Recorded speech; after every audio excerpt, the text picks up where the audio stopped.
Well, welcome to One-on-One with Colette. I am Heidi Ivany, sitting in for Colette today. She will be back with more One-on-One next week. Today, I am sitting with mayoral candidate Donna Hilsinger. Donna, welcome. Hi, Heidi. Nice to see you today. Nice to see you as well. Certainly a busy time for you, busy time for the community as we ramp up to the municipal election. I guess in this time, you're spending a lot of time speaking with people, meeting and greeting. Are you door knocking as well? Absolutely. Absolutely. I have a great team of volunteers, and we've been out door knocking on numerous occasions every week, and getting to meet the residents, and I get to see people I haven't seen for a long time, but also just getting to talk with people and hearing their issues. And sometimes I hear I'm voting for you, which always makes me happy and gives me confidence, and other times people haven't decided yet, so it's all good. Yeah, I love actually knocking on doors. Okay, well, fantastic. I mean, and I think that really helps to give a face, right, to the name. Now, running for mayor, so you of course have been very active on council. What do you think? What changes, from a broader perspective, what direction do you hope to move in? I'm not looking to move in an alternate direction in any way from where we've been. I think in the last 8 years or so, the last two, certainly my time on council, that we've made a lot of great progress in modernizing our community, in growing our community, in terms of new residents coming to the city. We've weathered the pandemic fairly well, so I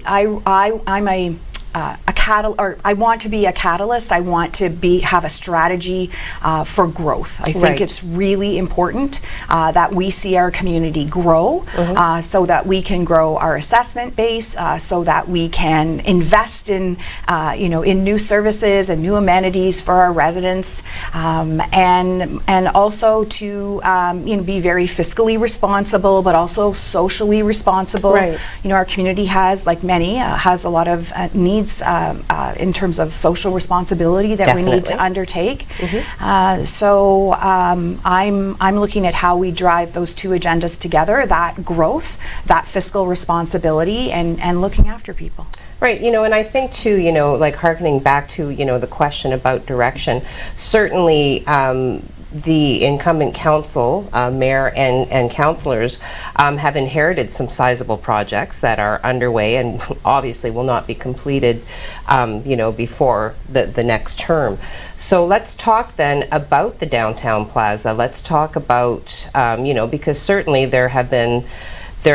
we have received a number of comments. There are a number of people who were decidedly not in favor. So, knowing that, and knowing that it's going to be inherited, how do you direct that? How do you, you speak about growth and change. So how do you marry the opposite sides, the ones that want the plaza, the ones that don't want the plaza? How does that come together? Well, certainly I have a background in the private sector, in business, and spent a long time in a career there, and in leadership. And to me, leadership is about service, and leadership is about bringing people together to achieve a common goal. And so it's certainly the Plaza project is a hot topic. Yes. No question about it. I voted in favor of it. I'm very strongly in support of what we're doing there. And when I get asked at doors about this, I say that I feel that we need this project for growth. This project is going to create a gathering place Okay. It's going to create activities and a place for people to come 365 days out of the year, Right. whether it's winter and we have a skating feature and the outdoor stage, summer we have the water feature, the market will be moving there. This is exactly what our downtown needs to be revitalized and bring people to the space so that they can make a day of it or a date of it or whatever. Go enjoy the features of the plaza, visit the retail and the restaurants that are there.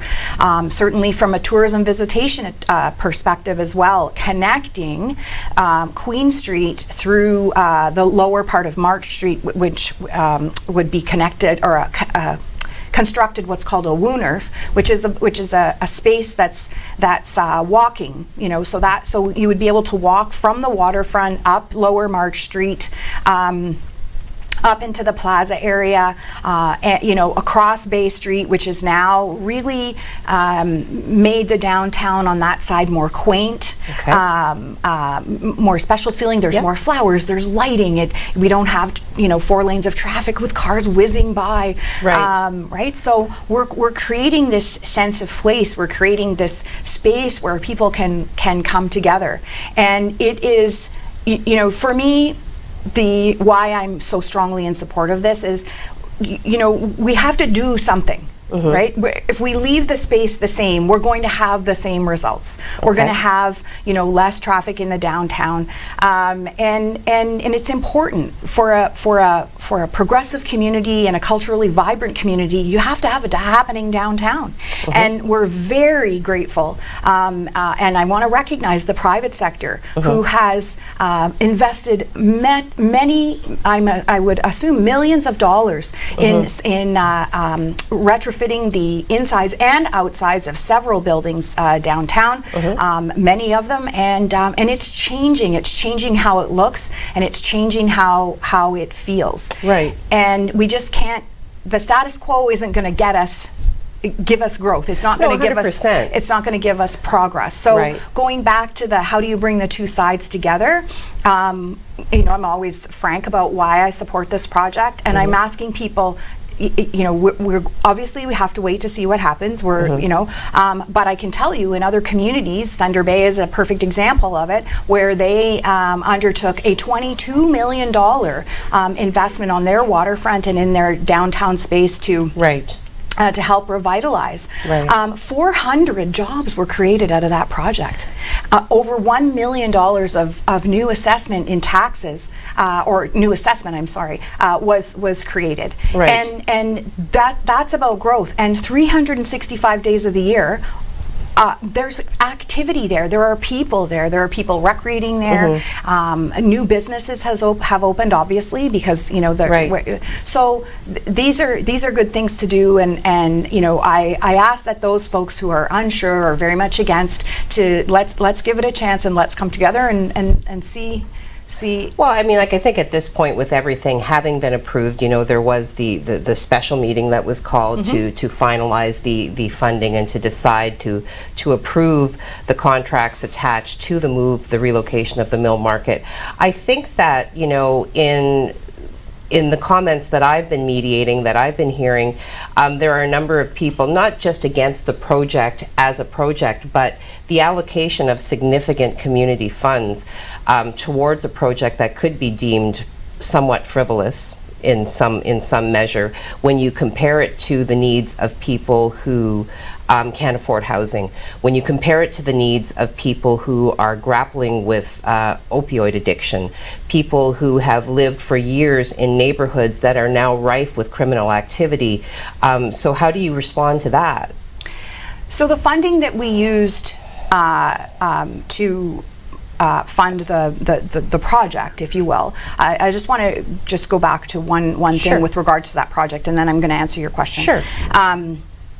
The funding that we used, or the project was part of the Future Sault Ste. Marie undertaking that I was part of before I got elected back in 2016, 17, and it was designed to put us on a course for growth, and address the needs of the community from an economic development perspective, a cultural vitality perspective, a social responsibility perspective, and environmental perspective. Right. Yes. Okay. And part of that at the same time that happened is Roger Brooks, who's an expert in community development, and attracting visitors to communities on top of that. This was recommended to create this plaza space in our community as part of our downtown revitalization. So we are relying on, and I you can still to this day see the 2-hour presentation that Roger Brooks gave to the community and explained why, what he saw and how successful communities are developed and what he thought we needed to do to resurrect our downtown. So I think it's important that we recognize we didn't just pull this idea out of the sky, right? We did it based on expert advice and opinion. So, certainly the needs that you're talking about, whether it be mental health and addictions and homelessness for people who are challenged, these are we have a partial role in funding those things. So certainly we fund the District Social Services Administration Board partially to provide services, social services, affordable housing, geared to income housing, housing available through the Sault Ste. Marie Housing Corporation, etc. So that's our city's role in that. Also, the DSAB has put into place programs like the Community Wellness Bus in the last couple of years. Absolutely. And through Canadian Mental Health, the community ambassadors that are working downtown, I know that program is being expanded. And so those are the programs that we as a municipality can participate in and help to fund to be there for our most vulnerable. Right. Okay. Right. But certainly, the other things are they're municipal responsibilities. Or I'm sorry, they are provincial responsibilities. And there's a couple of very important papers that have come out of the AMO, which is the Association of Municipalities of Ontario, who have there's 2 papers. There's one that they've brought forward to the province on housing and affordable housing. And secondly, they've brought forward a paper with recommendations on how to improve things for folks with mental health and addictions. Okay. And they're comprehensive. They speak to working together, provinces and municipalities, but needing a strategy and obviously resources, right? So fortunately, it took some time, but fortunately, the province has now funded our withdrawal management center. Okay, to help folks who are. I think that's a 24-bed facility, is it? I think so. Yes. But there are still resources and facilities we need. We had a concurrent day program in the Sault Area Hospital that had helped 100 people, and there was a great success rate. It was just around 40 people, I think, were able to get their lives back on track and have a place to live and to get a job and things, and that was really important. And then all of a sudden, out of the blue, the province pulled the funding for that, and so that program's not in place anymore. And we need these resources for people. We need to not be judgmental. We need to our municipality, like every other municipality in this province, needs to have the resources available through the province, because they are healthcare related things and housing as well, to be able to support people. So now that we've got withdrawal management almost ready to go, I certainly am lobbying and advocating for and talking about things like what we don't have. We don't have a treatment center, okay, and we don't have a safe consumption site. We don't have transition housing.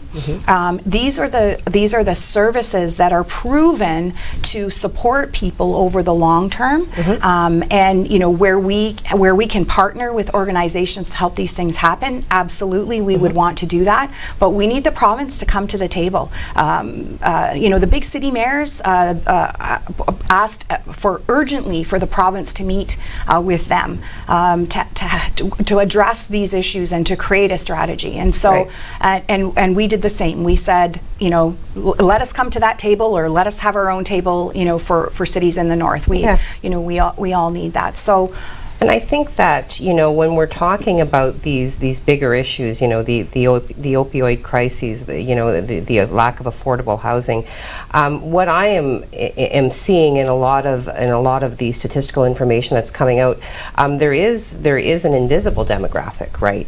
The people who are not grappling with mental health and addiction, the people who don't qualify for services under DSAB because they are working and they're doing what they can, but they're losing ground every day because of the cost of living.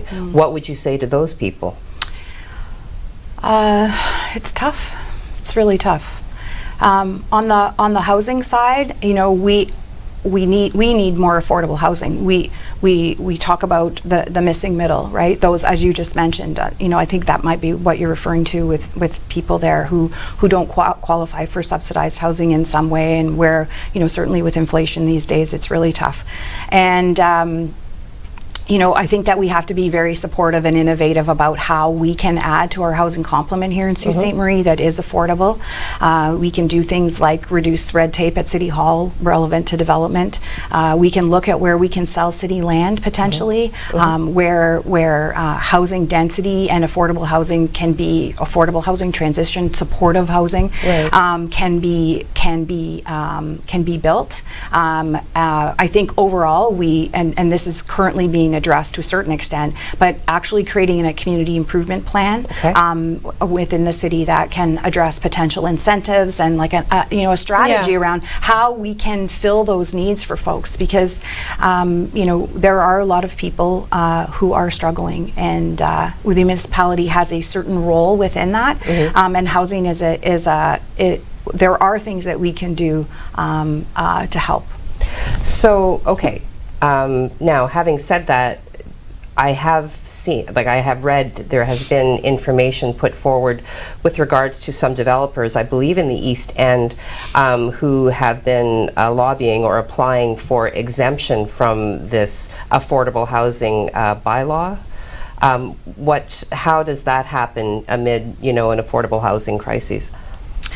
So back in the early 90s is when this provision came into place, if you will, and it's never actually been required by any developer along the way, partially because and no other city in Ontario still has it on their books, and when we get a new official plan, this particular provision or condition will be removed.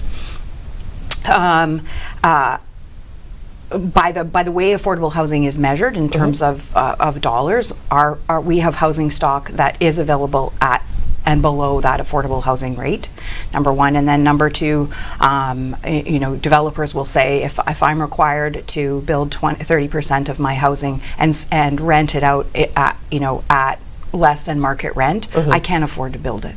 Right. And we really need that supply built. So, fortunately for us here, we're in a good position in terms of the work that we've done in the Sault Ste. Marie Housing Corporation in the last number of years in terms of buying rental stock from the private market, and then being able to return a dividend to the city because of those investments, and also providing affordable housing and less than market rent housing, et cetera. So we need to do more of that. I'd like to see us do more of that. Okay. All right. So we were talking about, in a broader perspective, the revitalization of the downtown. It does seem observationally that there is a lot of expansion on the Highway North, like Great Northern Road, on Trunk Road. Do you not feel that diminishes the efforts being made downtown? No, I don't feel that diminishes the efforts. I think what we're seeing happening, as you mentioned, in the east end of the city on Trunk Road, and and in the north to a certain extent, we're seeing revitalization of properties. If you look at the space on Trunk Road, right, now you have a thriving retail space, right, and services that are available to residents in their own area that may not have been before, right? Okay. And from a flip that around a little bit, from an environmental perspective, making our everyday needs accessible to us so that we can walk or use public transit, right, or cycle, or whatever to get to where we need. That's really good. It builds these neighborhoods, like they're neighborhoods that are, self-sufficient, if you will, right? So projects like that, they also increase the assessed value, of which helps us, increases the amount of taxes that we collect, which helps us have money to spend on services to reinvest. Okay. Certainly we want a modern community, a progressive community, and private investment, and renewal of things is really important, and we're seeing that certainly in the Great Northern Road area, as you mentioned, in the old or the former. Right. I always think of it as the Kmart Plaza, going back a few years, but some great things happening there, and that's super. Yeah, no, definitely. The other thing I wanted to touch upon, two things actually. Now, understanding that, we'll talk for a moment, just about our waterfront and the potential that exists there, because certainly I believe in that and the development in and around that area. Let's talk for a minute about the old hospital, understanding that it is under private ownership. Certainly there are residents who have significant concerns around these vacant buildings, the people that cannot be kept out. It is my understanding that on some days when the wind blows the right way, all you can smell is mold and rot.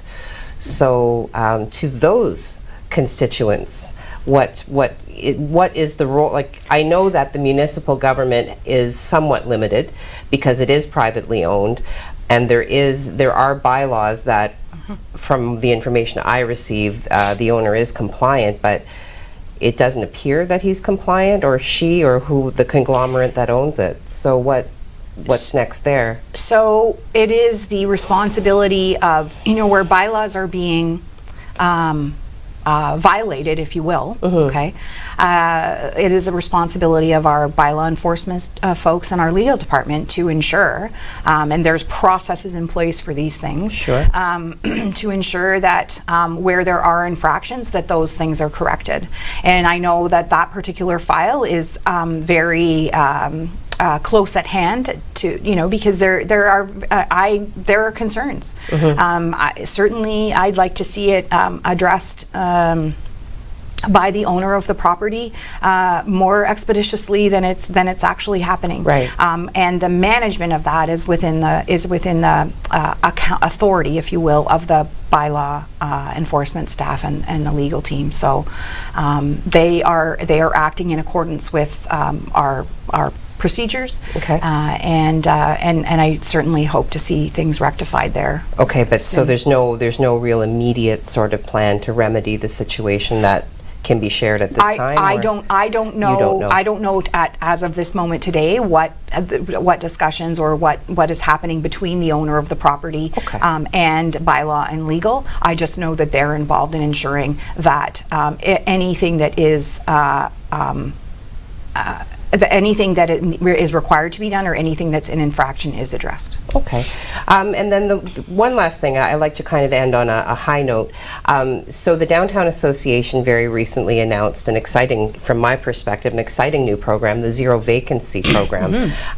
Very exciting, giving entrepreneurs an opportunity to take up space on Queen Street.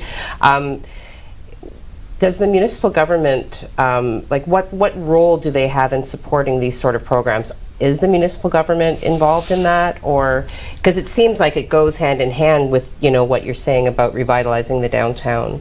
Yeah. Yeah. Certainly, we're involved from the perspective of, working with the Downtown Association on events and seeing things happen in the downtown. Certainly, working towards growth, and perhaps part of the, as an example, a community improvement plan could continue to address how we address the issues of the vacancies in the downtown, and perhaps by incentive, perhaps by other means. I'm not sure, but certainly from a promotional perspective, in like supporting the promotion of getting people out and getting downtown and coming to see what's going on, and coming into these spaces where folks are taking advantage of that zero vacancy. So those are the kinds of things that we can do, working together. All right. Okay. Well, you know what, Donna, this has been a great conversation. At this time, we do offer up the opportunity for you to speak directly to the constituency. So you have your platform, you have your camera. Take it away. Oh, wow. Thanks, Heidi. What would you say? What I say when I'm talking to folks is, I'm a lifelong resident of Sault Ste. Marie. I am a very passionate believer in our community and what a beautiful and special quality of life we have here. And I want to continue, as I've done for the last, 40 years of my life, I would say. I'm the only candidate that has 40 years of experience in business, experience in leadership, and for the last just over 20 years I've been working and volunteering thousands of hours in the community with many community organizations across many different areas. I've worked in child welfare and education and healthcare and economic development and trail development and queer advocacy, and I've done millions of dollars of fundraising. I've supported the university, Algoma University, in projects in the college, and I really love this city, and I'm the only person that brings that mix of business experience from the private sector, financial responsibility and accountability, community service, to the role of mayor, where I'll be a positive leader, and I'll be somebody who brings people together, all people, our staff, our residents, and work on a 4-year plan to make our city even better than it is today. This has been One-on-One with Colette Linden. I am Heidi Ivany in for Colette Linden. Stay tuned for the next episode.